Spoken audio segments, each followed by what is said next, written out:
Hello and welcome to the Cultured Bumpkin. I'm Jake.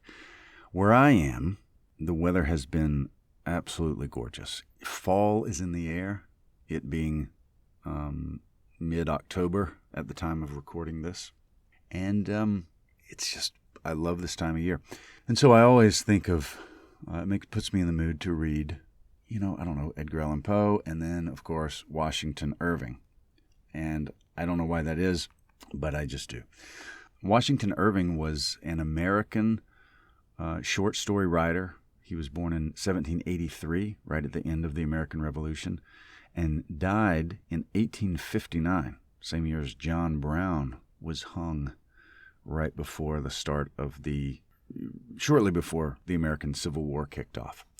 So he saw a lot of stuff in his life. Been very interesting to talk to in that way.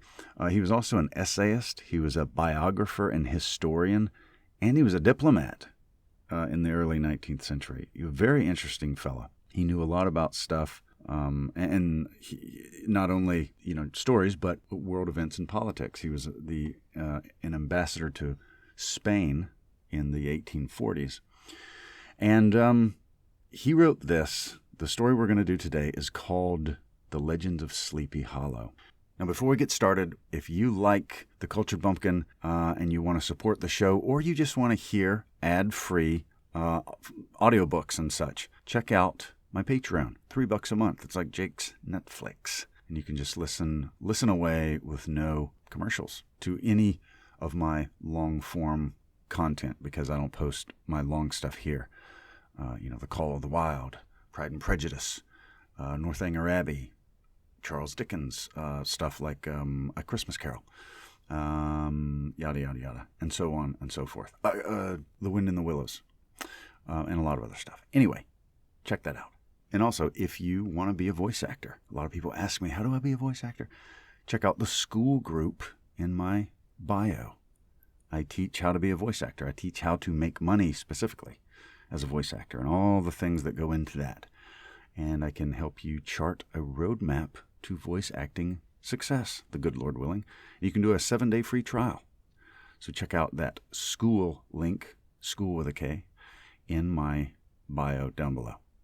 And it's very, it's creepy. If you don't know how it starts, it has this creepiness to it, but it's also a comedy, right? So it's a very funny story, but it's in very creepy trappings, you might say.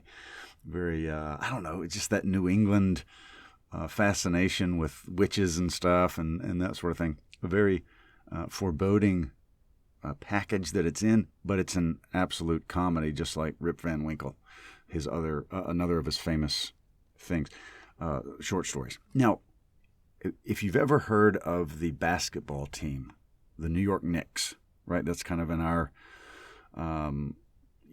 pop culture. They're in the NBA, New York Knicks. A lot of people don't know what a Knick is. What is a Knick? Well, it stands for Knickerbocker. Knickbocker.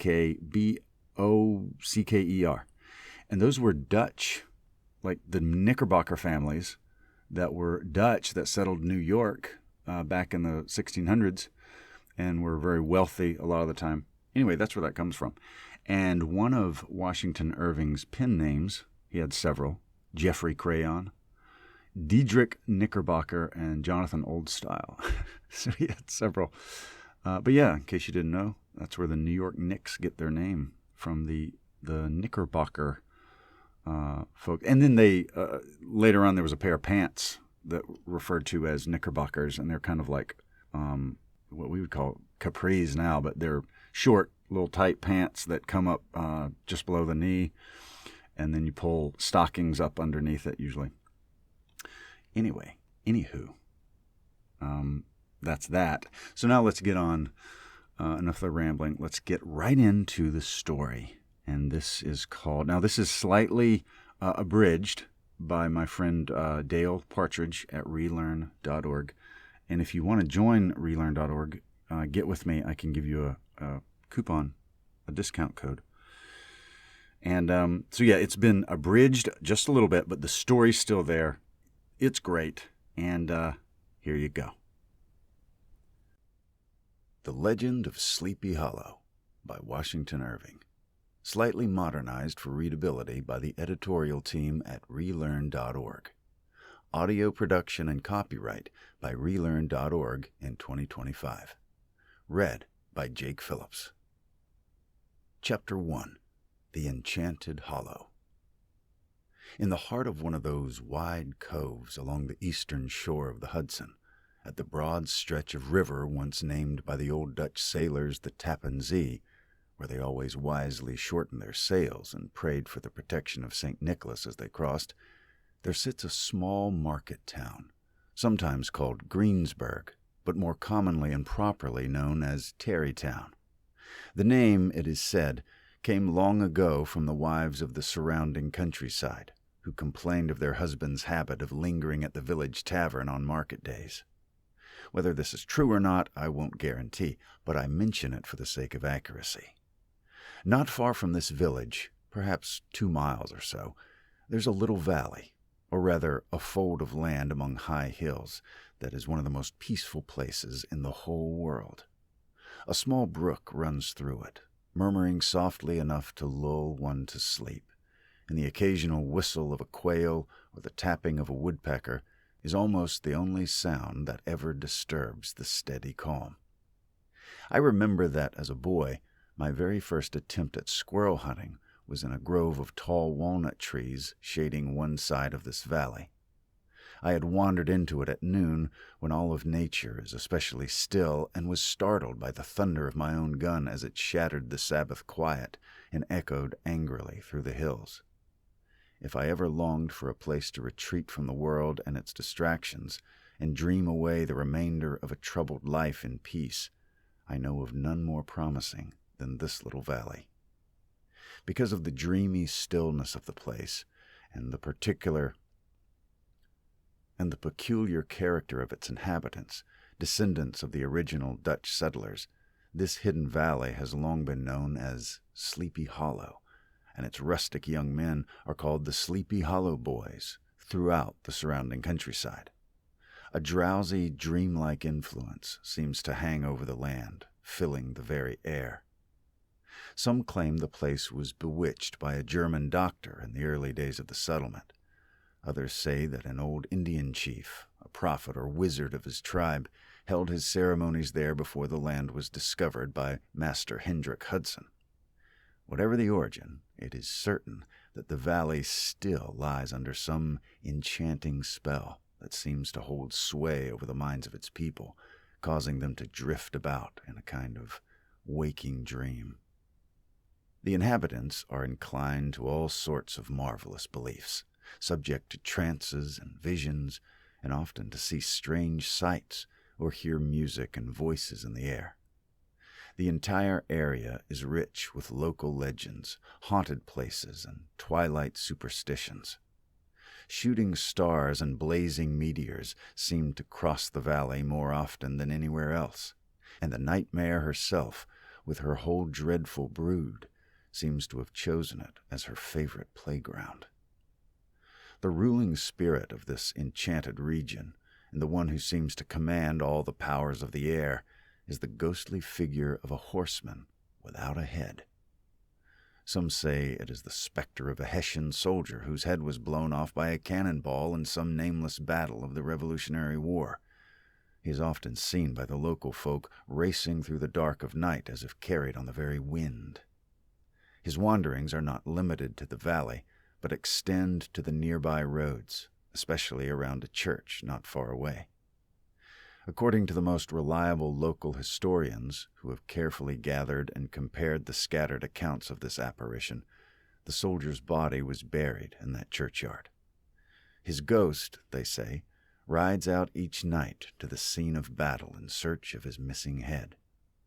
The furious speed with which he sometimes sweeps through the hollow like a midnight storm is explained as his desperate rush to return to the churchyard before daybreak.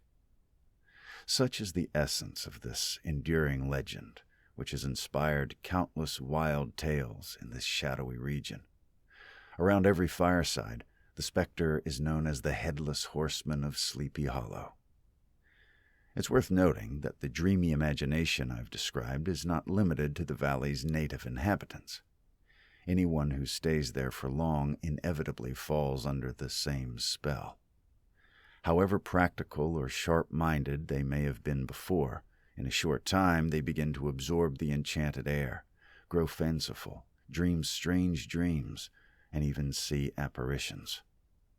I speak of this peaceful spot with all the praise it deserves, for it is in such quiet Dutch valleys tucked here and there in the great state of New York that population, manners, and customs remain unchanged, while the sweeping tide of migration and progress, constantly altering other parts of this restless country, passes them by unnoticed. They are like little eddies of still water at the edge of a rushing stream, where bits of straw and bubbles ride calmly in place, or slowly spin in their tiny harbor, undisturbed by the rushing current nearby. Though many years have passed since I wandered through the dreamy shades of Sleepy Hollow, I have little doubt I would still find the same families and even the same trees settled in its quiet shelter. It was in such a hidden corner of nature that, some 30 years ago, there lived a man by the name of Ichabod Crane, who resided, or as he liked to say, tarried, in Sleepy Hollow for the purpose of teaching the children of the neighborhood. He was a native of Connecticut, that state which has always supplied the nation with pioneers for both the wilderness and the classroom, sending out its yearly swarms of frontier woodsmen and country schoolmasters. Crane's name, it must be said, suited him well. He was tall and extremely thin, with narrow shoulders, long arms and legs, hands that seemed to dangle a mile out of his sleeves, and feet so large they might have served as shovels. His whole frame seemed loosely strung together. His head was small and flat on top, with enormous ears, large glassy green eyes, and a long thin nose that stuck out like the beak of a bird, making his head look like a weather vane set on his spindly neck to show which way the wind blew. To see him striding along the crest of a hill on a windy day, his clothes flapping and billowing round him, one might have mistaken him for the very spirit of famine descending upon the earth, or a scarecrow that had escaped from a cornfield. His schoolhouse was a low building, just one large room, roughly put together with logs. The windows were partly glazed and partly patched with scraps from old copybooks. When school was out, it was secured in a most ingenious way. A bent branch twisted into the door handle and stakes set against the shutters. A thief could easily get in, but would have had some trouble getting out, a trick most likely borrowed by its builder, Joost van Houten, from the design of an eel trap. The schoolhouse stood in a somewhat lonely but pleasant spot at the foot of a wooded hill, with a brook running nearby and a tall birch tree rising at one end. On a lazy summer day, the low murmur of pupils reciting their lessons could be heard there like the hum of a beehive, broken now and then by the sharp voice of the master in tones of warning or command, or sometimes by the dreadful sound of the birch rod as it hurried along some reluctant boy on the flowery path of knowledge. Truth be told, Ichabod was a conscientious teacher who held firmly to the old maxim, spare the rod and spoil the child. His students were certainly not spoiled. Still, he was not one of those cruel tyrants who take delight in making children suffer. On the contrary, he punished with fairness rather than harshness, lifting the burden from the weak and laying it on the strong. A frail, timid child who cringed at the mere sight of the rod was usually let off lightly. But justice was fully satisfied by giving a double portion to some tough, stubborn, broad-skirted Dutch boy who would sulk and swell and grow sullen under the sting of the birch. All this Ichabod called doing his duty by their parents, and never delivered a punishment without following it up with the comforting assurance that the boy would remember it and thank him for it the longest day he lived. When school hours were over, Ichabod was often the companion and playmate of the older boys, and on holiday afternoons he would sometimes escort the younger ones home, especially if they happened to have pretty sisters or mothers well known for keeping a generous cupboard. It was wise for him to stay on good terms with his pupils. The income from his school was small and would hardly have provided him with daily bread, for though thin, he could eat like an anaconda. To support himself, he followed the local custom of boarding around. He lodged week by week at the homes of the farmers whose children he taught, making his way from house to house with all his worldly possessions tied up in a cotton handkerchief. So that this arrangement wouldn't seem too heavy a burden on the farmers, who were inclined to think schooling costly and schoolmasters lazy, Ichabod made himself both useful and pleasant. He would lend a hand with the lighter chores, helping to cut hay, mend fences, water the horses, drive the cows from pasture, or chop wood for the winter fire. He also laid aside the stern authority with which he ruled his little empire, the schoolroom, and became gentle and agreeable. He won favor with the mothers by doting on the children, especially the youngest. Like a lion tamely holding a lamb, he would balance a child on one knee while rocking a cradle with his foot for hours at a time.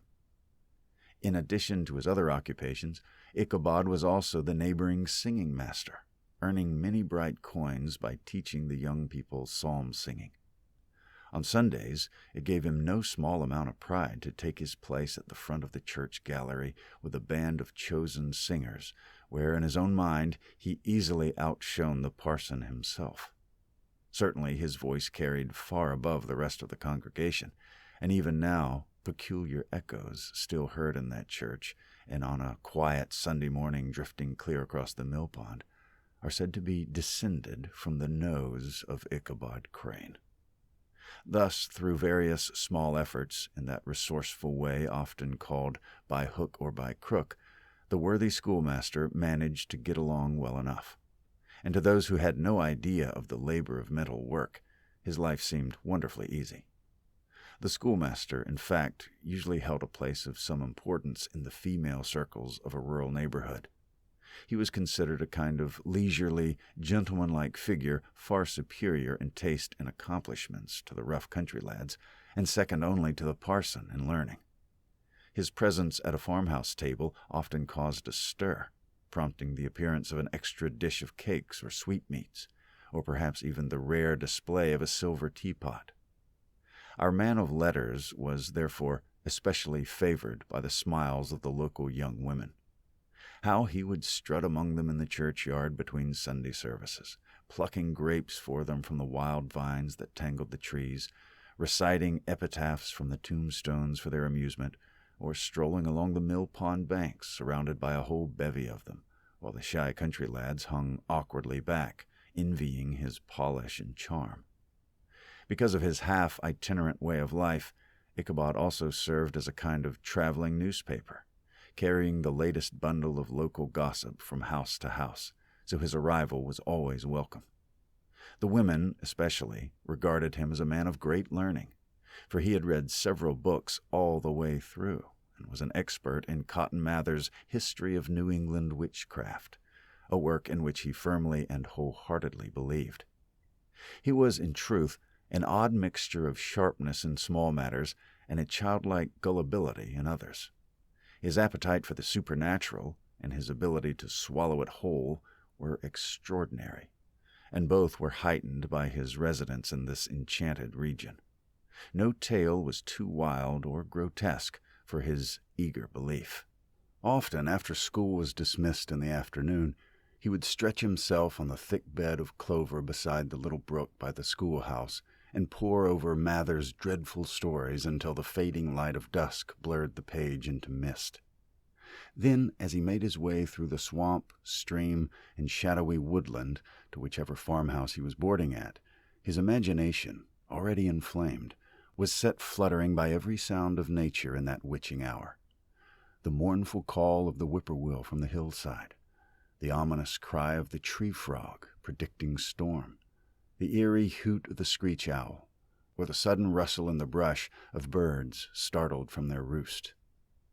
The fireflies, too, which glowed brightest in the darkest places, would now and then make him jump, as one of unusual brilliance flashed across his path.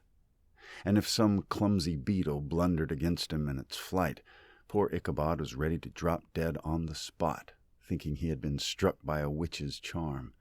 His only defense in such moments, either to drown his thoughts or to drive away evil spirits, was to sing psalm tunes. And the good people of Sleepy Hollow, sitting by their doors in the evening, were often filled with awe to hear his nasal melody drawn out in long, quavering notes, drifting from the distant hills or along the dusky road. Another of Ichabod's favorite but fearful pleasures was to spend long winter evenings with the old Dutch wives as they sat spinning by the fire, a row of apples roasting and sputtering on the hearth. He would listen eagerly to their marvelous tales of ghosts and goblins, haunted fields, haunted brooks, haunted bridges, haunted houses, and especially of the headless horseman, or the galloping Hessian of the Hollow, as they sometimes called him.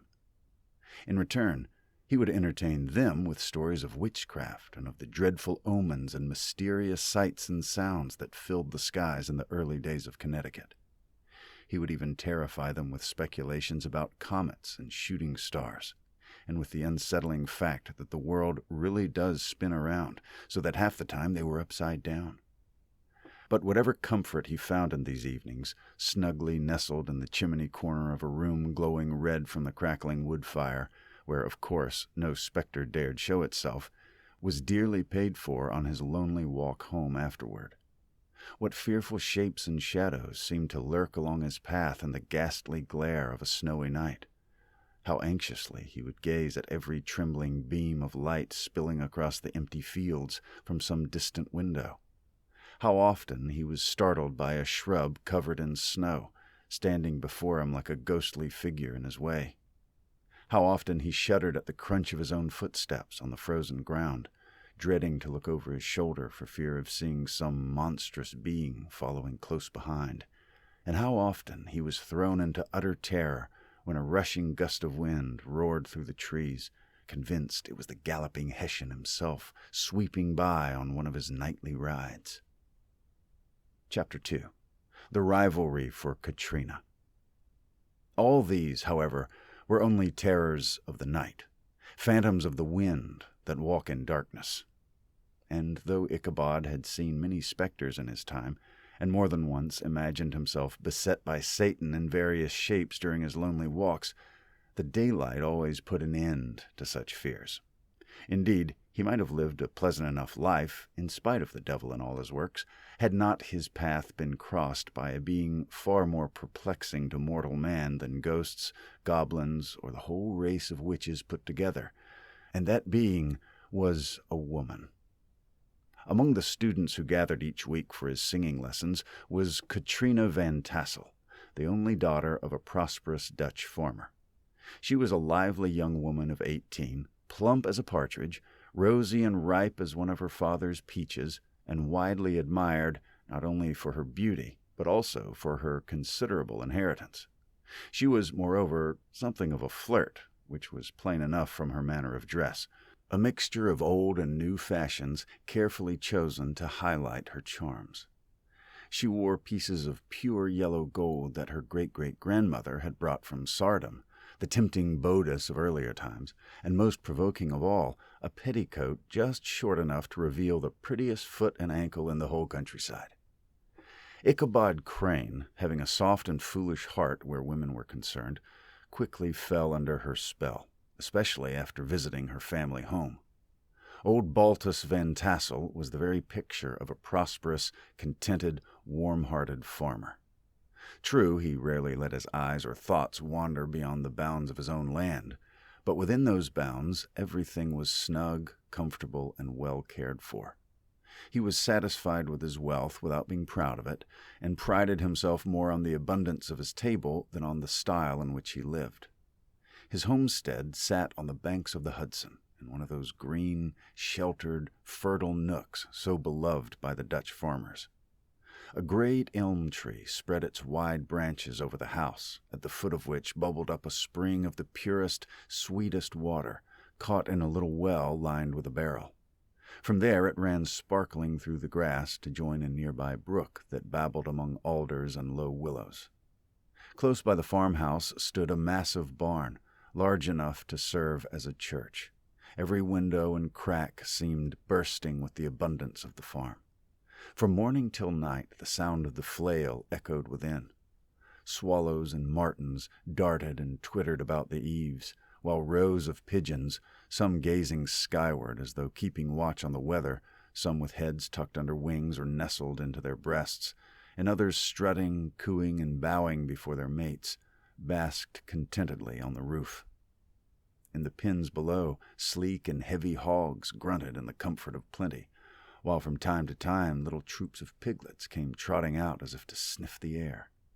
A stately squadron of white geese glided on a nearby pond, escorting whole fleets of ducks. Turkeys marched noisily through the yard, while guinea fowl scurried about like quarrelsome housewives, their shrill cries sharp and discontented. Before the barn door strutted the proud rooster, the very model of a husband, a soldier, and a gentleman.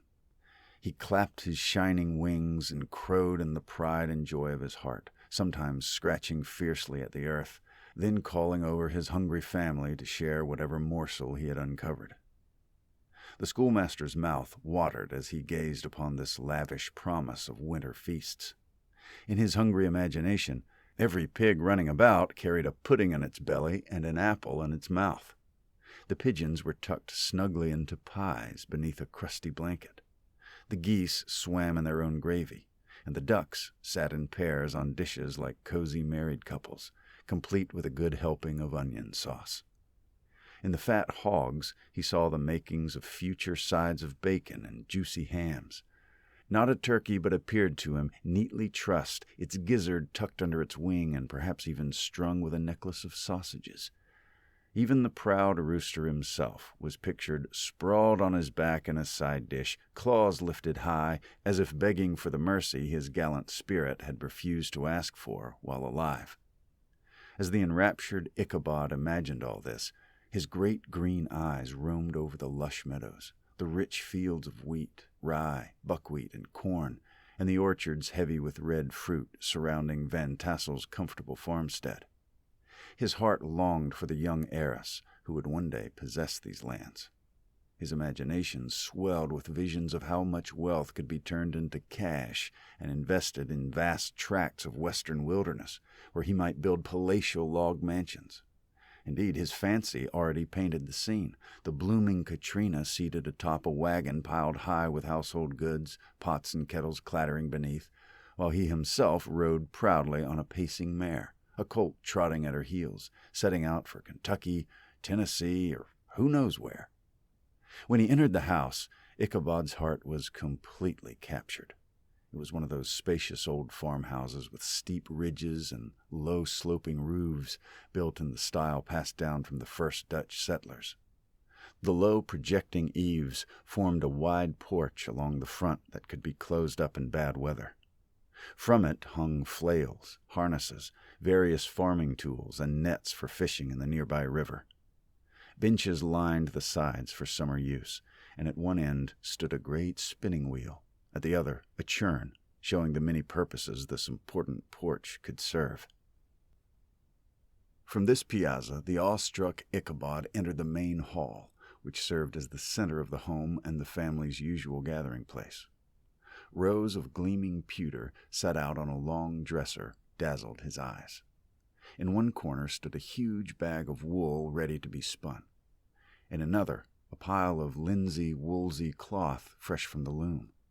Ears of corn and strings of dried apples and peaches hung in cheerful festoons along the walls, mingled with bright red peppers.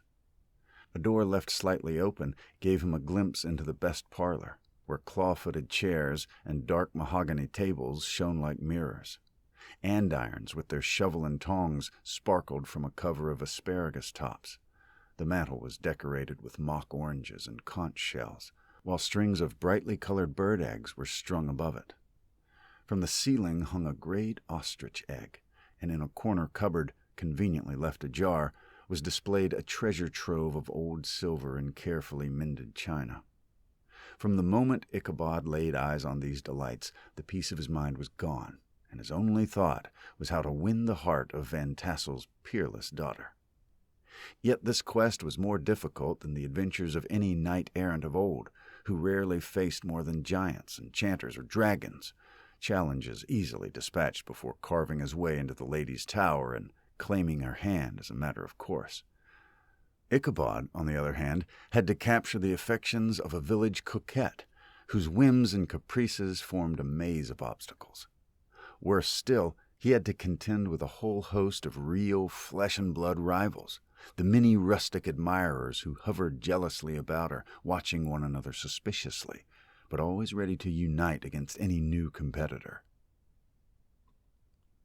Among Ichabod's rivals, the most formidable was a burly, boisterous fellow named Abraham van Brunt, or, as the Dutch shortened it, Brom van Brunt. He was the hero of the countryside, his feats of strength and daring talked about everywhere. Broad-shouldered and powerfully built, with short, curly black hair and a bluff, not unpleasant face that mixed humor with arrogance, he was the very picture of rustic boldness. From his Herculean frame and immense strength, he had earned the nickname Brom Bones, by which he was universally known. Brom was famed for his horsemanship, as skillful in the saddle as a Tartar. He led in every race and cockfight, and with the authority that physical strength always commands in rural life, he often acted as judge in disputes, tilting his hat to one side and delivering his verdicts in a tone that brooked no challenge. He was ever ready for either a fight or a frolic, but there was more mischief than malice in his nature, and beneath his rough, domineering exterior lay a streak of good-humored mischief. He had 3 or 4 close companions who admired him as their model, and with them he scoured the countryside, turning up at every feud, frolic, or festivity for miles around. In cold weather he was recognized instantly by his fur cap adorned with a long fox's tail, and whenever folks at the country gatherings spotted this well-known crest bobbing about among a troop of hard riders, they knew trouble, or at least excitement, was close at hand. Sometimes at midnight his gang would be heard thundering past farmhouses with wild whoops and shouts like a troop of Cossacks on the charge. Startled housewives, roused from their sleep, would listen until the clamor had faded into the distance, then mutter, "There goes Brom Bones and his gang." The neighbors regarded him with a mix of awe, admiration, and goodwill, and whenever some prank or rustic brawl broke out in the area, they would simply shake their heads and say with certainty that Brom Bones was behind it. This wild and roving hero had for some time marked the blooming Katrina as the object of his rough courtship. His displays of affection were more like the clumsy pawing of a bear than the gentle attentions of a suitor, yet it was whispered that she did not entirely discourage his advances. One thing was certain. Whenever Brom Bones showed interest, the other suitors quickly backed off. No one was eager to challenge a lion in matters of love. In fact, if his horse was seen tied at Van Tassel's fence on a Sunday evening, a sure sign that its master was inside sparking, as it was called, every other admirer rode on in despair and sought their fortunes elsewhere. Such was the formidable rival Ichabod Crane had to contend with. Considering all the circumstances, a braver man might have shrunk from the contest, and a wiser man might have given up entirely. Ichabod, however, had a fortunate mix of flexibility and persistence. He was like a supple sapling, easily bent but never broken. Though he might yield under pressure, the moment it was gone, he snapped back upright, carrying his head as high as ever. To challenge his rival openly would have been sheer madness, for Brom Bones was not the sort of man to be denied in love any more than Achilles himself. Ichabod, therefore, approached in a quieter, more subtle manner. Using his position as singing master as a pretext, he made frequent visits to the farmhouse. He had little to fear from parental interference, which so often proves troublesome to young lovers. Balt Van Tassel was an easy-going, indulgent father who loved his daughter even more than his pipe, and, like a sensible man, let her have her way in all things. His capable little wife was far too busy running the household and managing her poultry to bother much about her daughter's affairs. "Ducks and geese are foolish creatures and must be looked after," she would say, "but girls can take care of themselves." And so, while the good wife bustled about the house or spun at her wheel at one end of the porch, and Balt sat at the other end puffing his pipe, amused by a weather vane shaped like a tiny wooden warrior battling the wind atop the barn, Ichabod quietly carried on his courtship. Sometimes he sat with Katrina beside the spring under the great elm, or strolled with her in the twilight, that hour so perfectly suited to a lover's eloquence. I confess I do not know how women's hearts are best wooed and won. To me they have always been a mystery and a source of wonder. Some seem to have only one vulnerable point, one clear doorway of access. Others appear to have 1,000 avenues and may be captured in 1,000 different ways. To win the first is a triumph of skill, but to hold the second is a far greater test of strategy, for a man must defend his fortress at every door and window. He who wins the hearts of 1,000 ordinary women may claim some fame, but he who holds dominion over the heart of a coquette is a true hero. It is certain that this was not the fate of the redoubtable Brom Bones. From the moment Ichabod Crane made his advances, Brom's chances declined. His horse was no longer seen tied at the Van Tassel gate on Sunday nights, and a bitter rivalry soon grew between him and the schoolmaster of Sleepy Hollow.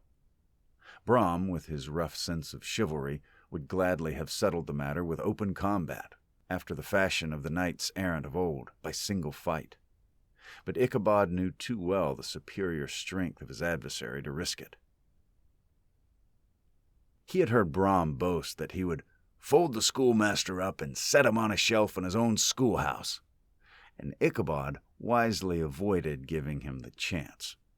This stubborn refusal to fight was maddening to Brom, leaving him no choice but to use the resources of his rustic mischief. Ichabod thus became the constant target of Brom's practical jokes and the rough tricks of his band of riders. They invaded his once peaceful domain, smoked him out of his singing school by stopping the chimney, and broke into the schoolhouse at night, despite its elaborate defenses of stakes and withes, turning everything upside down until the poor pedagogue half believed all the witches of the region held their meetings there.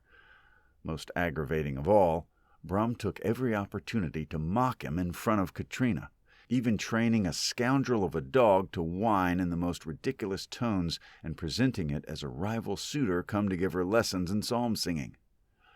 And so matters went on for some time without producing any real change in the balance between the rivals. One fine autumn afternoon, Ichabod sat in a thoughtful mood upon the lofty stool from which he ruled over his little literary kingdom. In his hand he held a ferule, the scepter of his despotic power, while the dreaded birch rod hung on 3 nails behind him, a constant terror to wrongdoers. On the desk before him lay a collection of contraband items, recently confiscated from idle boys. Half-eaten apples, pop guns, whirligigs, fly cages, and entire armies of paper gamecocks. Evidently, some severe act of discipline had just been carried out, for the students were bent over their books with unusual diligence, or whispering behind them with one cautious eye on the master. A low, buzzing stillness filled the room. This hush was suddenly broken by the arrival of a black messenger, dressed in a coarse tow-cloth jacket and trousers, with a battered, round-crowned hat perched on his head like the cap of Mercury. He was mounted on a ragged, half-wild colt, which he guided only by a rope halter. Clattering up to the schoolhouse door, he delivered an invitation for Ichabod to attend a merrymaking, or quilting frolic, to be held that evening at Mynheer Van Tassel's. Having given his message with all the pomp and effort at fine speech that such errands usually inspired, he dashed across the brook and galloped away up the hollow, bursting with the importance of his mission. At once the quiet schoolroom turned into a scene of bustle and commotion. The students were rushed through their lessons without attention to detail. The quick ones skipped over half their work without consequence, while the slower ones received a sharp swat now and then to speed them along or help them stumble through a hard word. Books were tossed aside instead of put back on shelves. Inkstands were overturned, benches knocked down, and the whole school was released a full hour early, bursting out like a troop of young imps, shouting and tumbling about the green in wild delight at their sudden freedom. The gallant Ichabod lingered at the schoolhouse a full half-hour longer, carefully grooming himself for the evening. He brushed and polished up his best, and indeed his only, suit of worn black, and arranged his hair before a broken fragment of looking-glass that hung on the wall. Wanting to appear before his beloved in true cavalier style, he borrowed a horse from the farmer with whom he was boarding, a hot-tempered old Dutchman named Hans van Ripper, and thus mounted, set out like a knight-errant in search of adventure. But in the true spirit of a romantic tale, I must first describe the appearance of my hero and his steed. The animal he rode was a worn-out plow horse that had outlived nearly everything but its bad temper. He was gaunt and shaggy, with a ewe-neck, a hammer-shaped head, and a mane and tail matted with burrs. One eye had lost its sight, leaving a pale, ghostly glare. The other burned with a fiery glint that spoke of mischief. He must once have had spirit and strength, for he bore the name of Gunpowder. In fact, he had been a favorite mount of his master, the fiery-tempered Van Ripper, himself a reckless rider, who had likely passed some of his own wild spirit into the animal. For all his age and broken-down appearance, there was still more devil lurking in him than in the youngest filly in the neighborhood. Ichabod was a fitting figure for such a mount. He rode with short stirrups that pulled his knees nearly up to the saddle's pommel, his sharp elbows jutting out like a pair of grasshoppers. He held his whip upright in his hand like a scepter, and as the horse jogged along, the movement of his arms looked not unlike the flapping of wings. A small wool hat was perched on the top of his nose, so narrow was the strip of forehead beneath it, and the tails of his black coat fluttered out almost to the horse's back. Such was the sight of Ichabod and his steed as they shambled out through Hans van Ripper's gate, an apparition seldom seen in the broad light of day. It was, as I've said, a fine autumn afternoon. The sky was clear and calm, and nature wore that rich gold livery we always connect with harvest and abundance. The forests had taken on sober shades of brown and yellow, where here and there the frost had touched more delicate trees into brilliant hues of orange, purple, and scarlet. High overhead, long lines of wild ducks winged their way across the sky. From the groves of beech and hickory came the barking call of the squirrel, while at intervals the plaintive whistle of the quail rose from the stubble fields. The smaller birds were feasting before their departure, fluttering about in merry confusion, chirping and darting from bush to bush and tree to tree, made restless by the sheer variety around them. There was the honest robin, favorite quarry of eager young hunters, crying out in his loud complaining note. The flocks of blackbirds whirling like dark clouds in the sky. The golden-winged woodpecker with his crimson crest, black collar, and splendid feathers. The cedar bird, the red-tipped wings, yellow-tipped tail, and neat little cap of plumes. And the blue jay, that noisy dandy, in his light blue coat and white waistcoat, screaming and chattering, nodding, bowing, and fussing about. As Ichabod jogged slowly along, his ever-hungry eye took in with delight the riches of jolly autumn.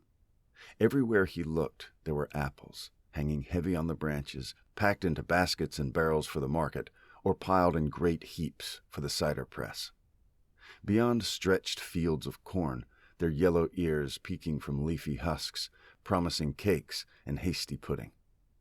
Beneath them lay yellow pumpkins, their round bellies turned up to the sun, offering visions of the most luxurious pies. Farther on, fragrant buckwheat fields filled the air with the smell of beehives, stirring in Ichabod sweet daydreams of delicate flapjacks, dripping with butter and dressed with honey or molasses, served, of course, by the dainty hand of Katrina Van Tassel. Thus feeding his mind with sugared suppositions, he made his way along the slopes of hills overlooking some of the fairest scenes of the mighty Hudson. The sun was sinking in the west, his broad disk dropping slowly toward the horizon. The wide expanse of the Tappan Zee laid still and glassy, broken only here and there by faint ripples stretching the blue shadow of the distant mountains. A few golden clouds floated motionless in the sky. The horizon glowed with a soft golden light, fading upward into pale apple green, and from there into the deep blue of the heavens. A slanting ray lingered on the wooded cliffs that jutted over parts of the river, deepening the gray and purple shades of their rocky faces. In the distance, a sloop drifted lazily with the tide, its sail hanging loose against the mast. The vessel seemed to hang suspended in the air. Toward evening, Ichabod arrived at the mansion of Heer Van Tassel, which he found crowded with the pride and flower of the surrounding countryside. They were the old farmers, a lean, leathery-faced race, dressed in homespun coats and breeches, blue stockings, heavy shoes, and shining pewter buckles. Their brisk little wives bustled about in close-crimped caps, long-waisted short gowns, and homespun petticoats, with scissors and pincushions at their sides and bright calico pockets tied outside their skirts. The young women were buxom and cheerful, not far removed from their mothers in style, except where a straw hat, a fine ribbon, or perhaps a fresh white frock showed a touch of city fashion. The sons wore short, square-skirted coats, with rows of huge brass buttons, their hair neatly tied in queues after the fashion of the day, especially if they could secure an eel skin for the purpose, since it was thought throughout the country to be a great strengthener of the hair. Brom Bones, however, was the true hero of the gathering. He had ridden in on his favorite steed, Daredevil, a horse as fiery and mischievous as his master, and one that no other rider could manage. Indeed, Brom was known for preferring difficult, unruly animals full of tricks that constantly put him at risk of breaking his neck. He considered a tame, well-trained horse unworthy of a spirited lad.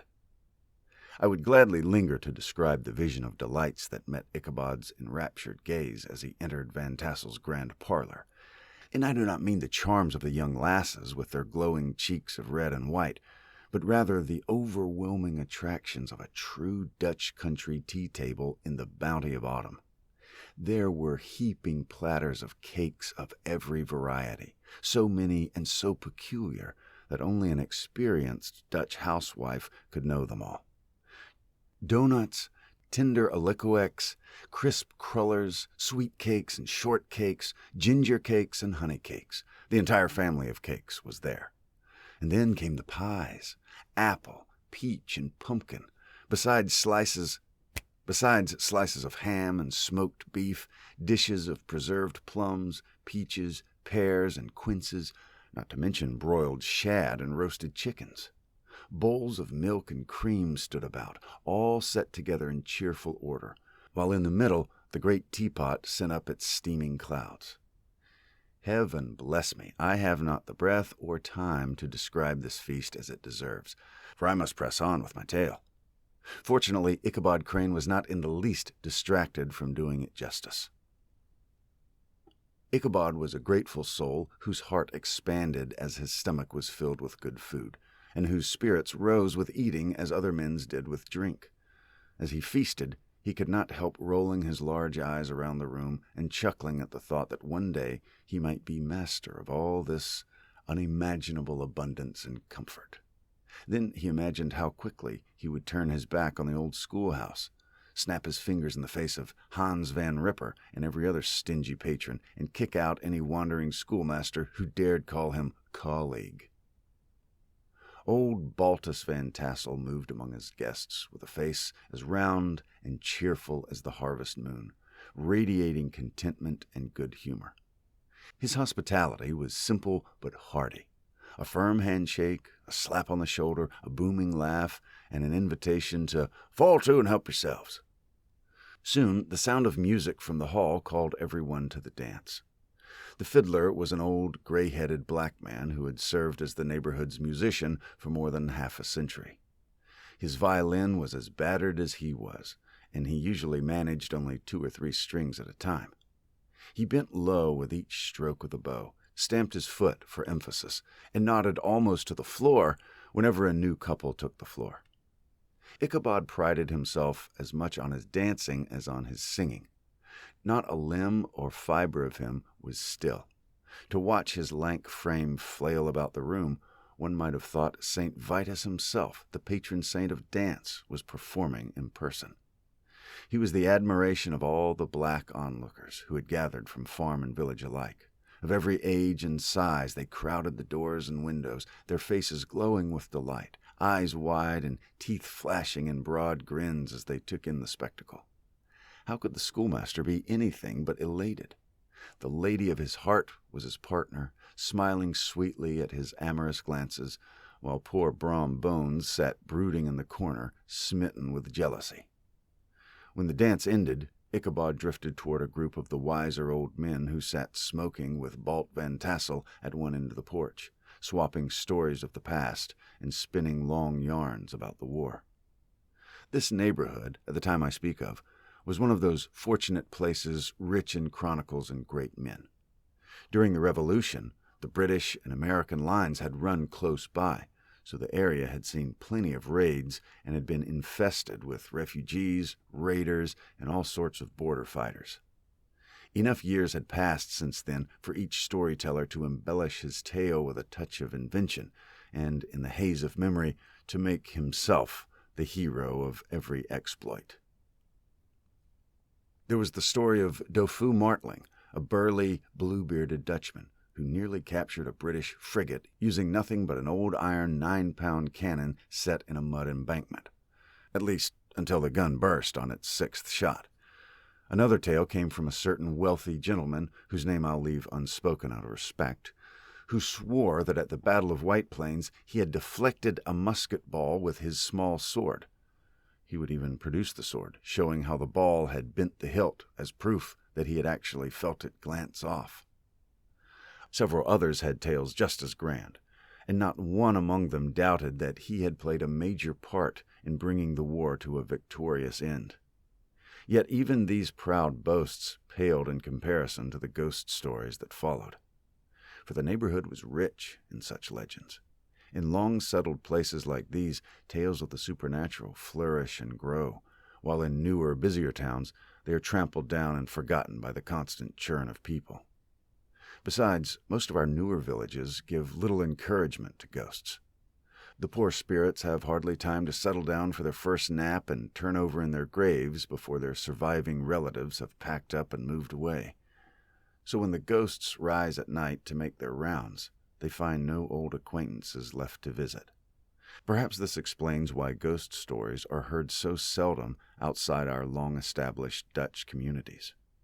The real reason, however, for the abundance of supernatural tales in this region was undoubtedly the closeness of Sleepy Hollow.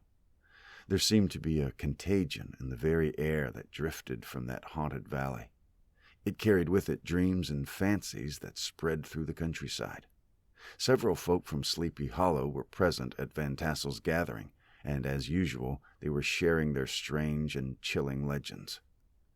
Many gloomy tales were told of ghostly funeral processions, of cries of grief and wailing voices heard around the great tree where the unlucky Major Andre was captured, a tree still standing in the neighborhood. Others spoke of the woman in white who haunted the dark glen of Raven Rock, whose piercing shrieks were often heard on stormy winter nights, for there she had perished in the snow. But the main stories of the evening all returned, as they always did, to the favorite specter of Sleepy Hollow, the Headless Horseman. Lately, he had been heard several times patrolling the countryside, and it was said he tethered his horse every night among the gravestones of the churchyard. The secluded position of this church seems to make it a favorite haunt for restless spirits. It stood on a knoll, shaded by locusts and tall elms, its plain whitewashed walls gleaming modestly among the trees like Christian purity shining through quiet seclusion. From it, a gentle slope led down to a silver pond, bordered by high trees, through which one could catch glimpses of the blue Hudson Hills. Looking upon its grass-grown yard, where the sunlight seemed to sleep so peacefully, one might think the dead would surely rest undisturbed. On one side of the church stretched a deep wooded dell, where a large brook raged among broken rocks and fallen trees. Across one dark, shadowy stretch of the stream, there had once been a wooden bridge. The road leading to it, as well as the bridge itself, was thickly shaded by overhanging trees, casting gloom even in daytime and a dreadful blackness at night. This was one of the favorite haunts of the Headless Horseman, and the place where he was most often encountered. One tale told of old Brower, a notorious skeptic who scoffed at ghosts. He was said to have met the horseman on his way back from a raid into Sleepy Hollow, and had been forced to climb up behind him.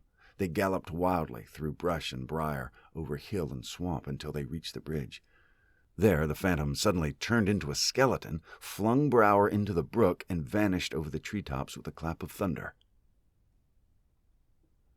The story was immediately rivaled by one of Brom Bones's own marvelous adventures. Making light of the galloping Hessian as if he were nothing but a jockey, Brom swore that on returning late one night from the village of Sing Sing, he had been challenged by the spectre to a race for a bowl of punch. He claimed he would have won, too, for his daredevil had easily outpaced the goblin's horse, if only the phantom had not suddenly bolted at the church bridge and vanished in a flash of fire. All these tales, told in the hushed undertone men use when speaking in the dark, faces now and then lit by the glow of a pipe, sank deeply into Ichabod's imagination. He repaid the company in kind with long passages from his treasured author, Cotton Mather, and added marvelous accounts of wonders from his native Connecticut, along with frightening sights he claimed to have seen during his nightly walks about Sleepy Hollow. At length the revel came to an end.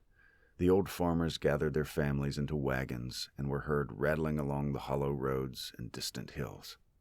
Some of the young women rode pillion behind their favorite beau, their cheerful laughter mingling with the clatter of hooves and echoing through the silent woodlands, growing fainter and fainter until it died away. Soon the once lively scene of music and merriment was silent and deserted. Only Ichabod lingered, according to the custom of country lovers, for a private word with the heiress, fully convinced he was now on the high road to success. What passed at this interview I cannot say, for I don't know, but something, I fear, went wrong, for he soon emerged not long after with a look of utter dejection. Oh, these women! Had the girl been playing one of her coquette's tricks? Had her kindness to the poor schoolmaster been nothing more than a sham to secure her triumph over Brom Bones? Heaven only knows, not I. Let it suffice to say that Ichabod departed looking more like a man caught robbing a hen-house than one who had won a lady's heart. Without pausing to admire the prosperous farm he had so often dreamed of possessing, he went straight to the stable, where he rudely roused his steed from its comfortable rest with several hearty cuffs and kicks. Poor Gunpowder had been sleeping soundly, dreaming of fields overflowing with corn, valleys filled with clover, and endless stacks of oats. Chapter 3. The Ride of the Headless Horseman. It was the very witching hour of night when Ichabod, heavy-hearted and crestfallen, made his way home along the lofty hills above Tarrytown, the same route he had traveled so cheerfully that afternoon. The hour was as gloomy as his mood. Far below, the Tappan Zee stretched out in a dusky, indistinct sheet of water, with here and there the mast of a sloop riding quietly at anchor close to shore. In the dead silence of midnight, he could even hear the faint bark of a watchdog across the Hudson, so distant and vague that it only reminded him how far he was from the companionship of man. From time to time, the long, drawn-out crowing of a rooster, startled from its sleep, echoed from some farmhouse far among the hills, sounding to his ear like the fading note of a dream. Nearer at hand, no sign of life broke the stillness, except now and then the mournful chirp of a cricket or the uneasy croak of a bullfrog turning in its marshy bed. All the ghost and goblin tales he had heard that evening now crowded back into his mind. The night grew darker and darker.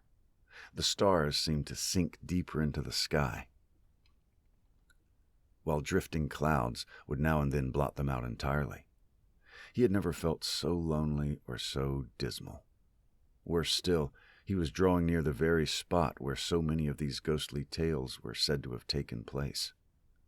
In the middle of the road stood a massive tulip tree, towering like a giant over all the others of the neighborhood and serving as a landmark.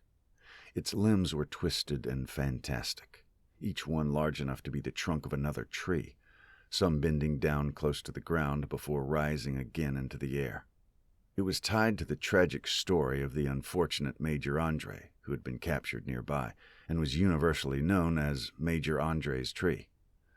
The common folk regarded it with a mix of respect and superstition, partly out of pity for the fate of its unlucky namesake, and partly because of the dark legends that clung to the place. As Ichabod drew near the dreaded tree, he began to whistle to steady his nerves. For a moment he thought his whistle was answered. But it was only the wind sweeping sharply through the dry branches. A little closer, he fancied he saw something white hanging from the tree. He stopped whistling, heart thudding, but on looking more closely, saw that it was only a spot where lightning had struck, leaving the bare wood exposed. Suddenly a groan echoed through the night. His teeth chattered, and his knees knocked against the saddle. But it was only the creaking of two huge limbs rubbing together as the breeze swayed them. Passing the tree safely, he breathed easier, but fresh dangers lay ahead.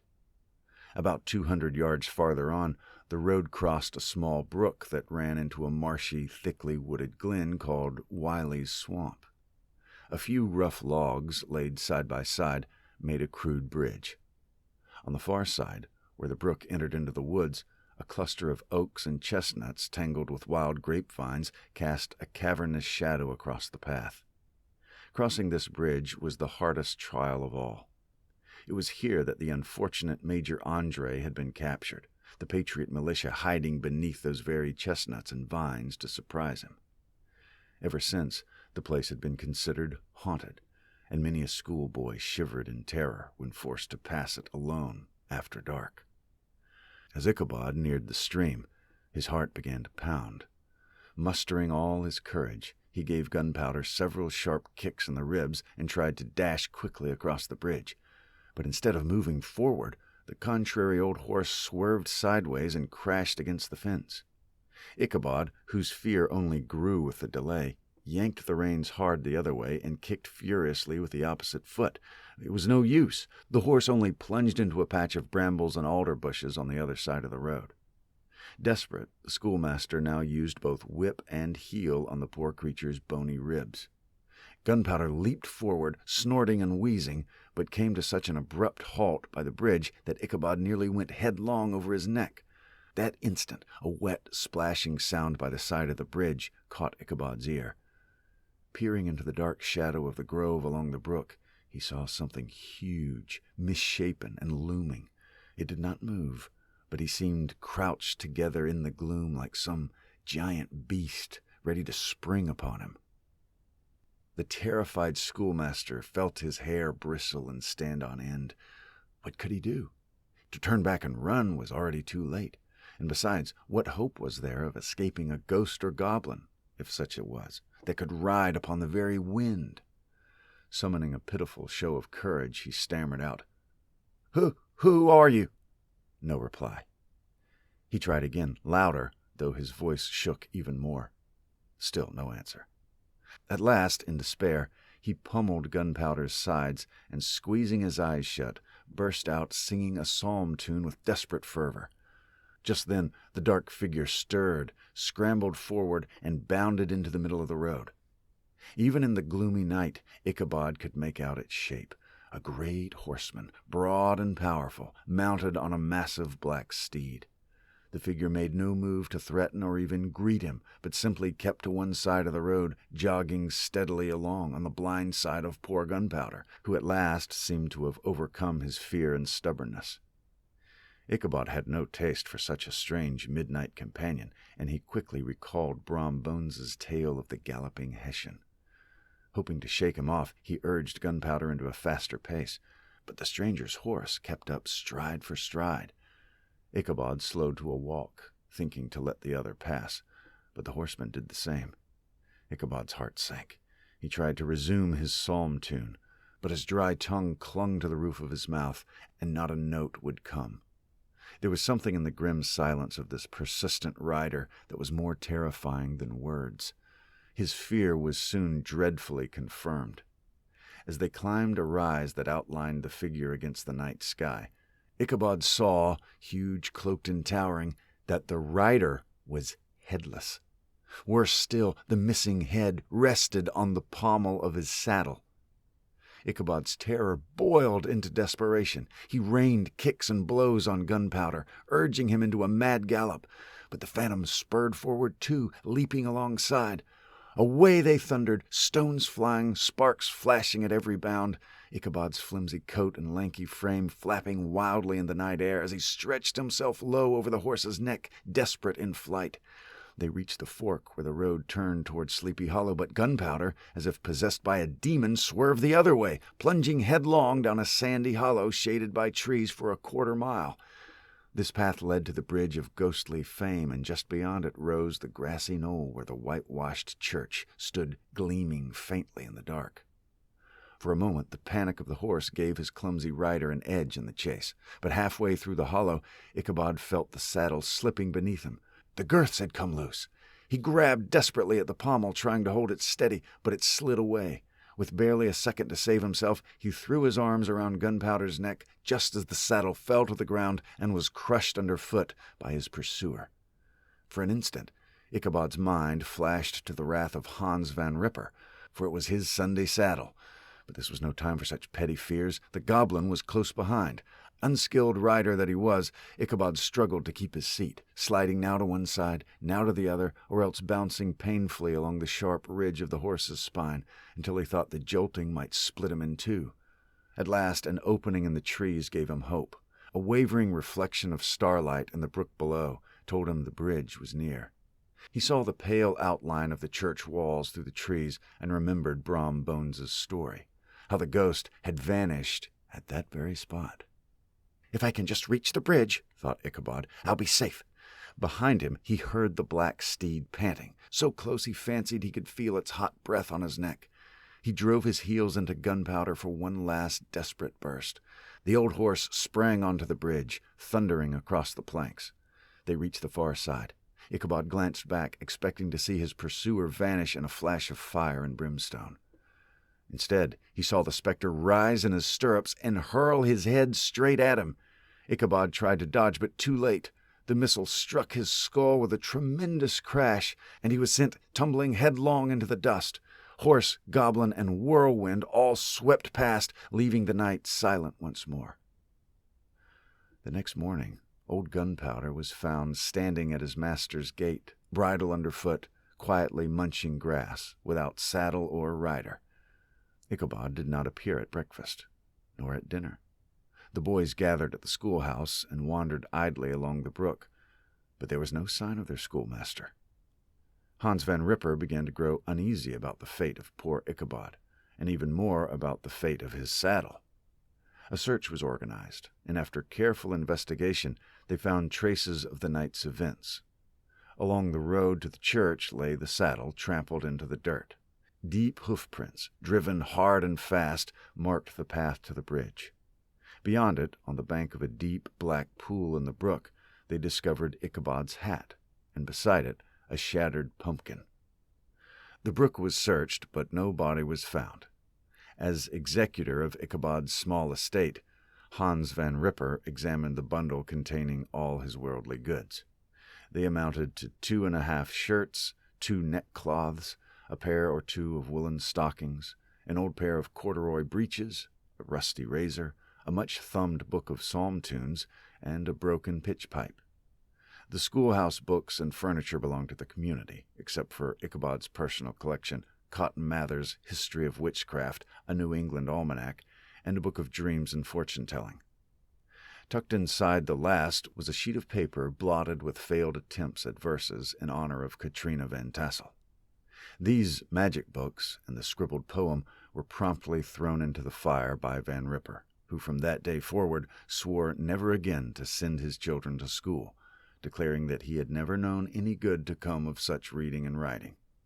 Whatever money Ichabod had, which should have been a quarter's pay collected only days before, was gone and must have been on his person at the time of his disappearance.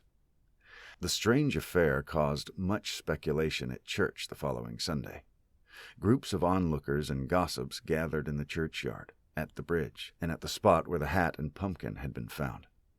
They recalled the stories of old Brower, of Brom Bones, and others besides, and after weighing them all, they shook their heads and agreed that Ichabod had surely been carried off by the galloping Hessian.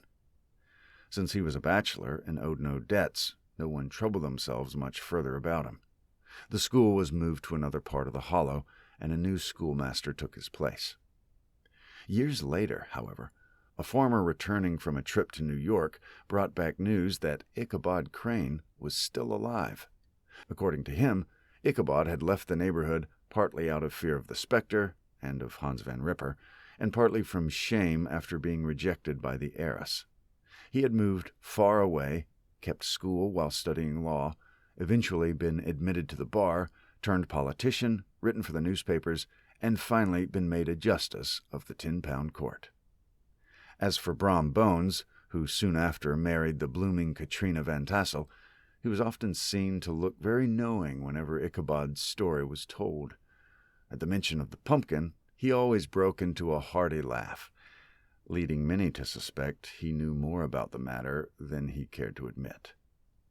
But the old country wives, who are the best judges in these things, maintain to this very day that Ichabod Crane was spirited away by supernatural means. His tale remains a favorite on long winter evenings by the fireside.